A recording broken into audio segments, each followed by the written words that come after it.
Prague Lesnar versus ஓபா ஃபெமிக்கு WrestleMania 42ல் ஒரு தரமான match நடக்கும்னு பார்த்தா அது நடக்காது போல்.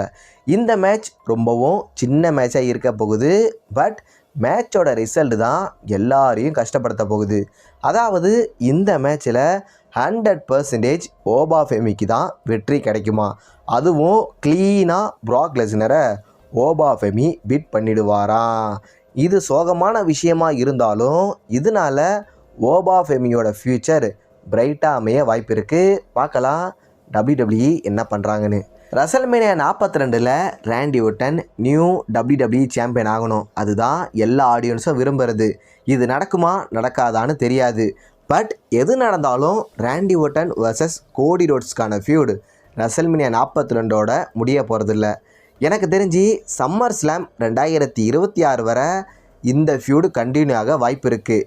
ரேண்டி ஓர்டன் தரமான ஹீல்டனை இப்போ பண்ணிக்கிட்டு வராரு. இதை இப்படியே ஸ்ட்ராங்காக பில்ட் பண்ணி ஒரு சைக்கோ மாதிரி ரேண்டி ஓர்டனை WWE காட்டினா தரமாக இருக்கும். பார்க்கலாம் ட்ரிபிள் ஹெச் என்னெல்லாம் பண்ண போகிறாருன்னு.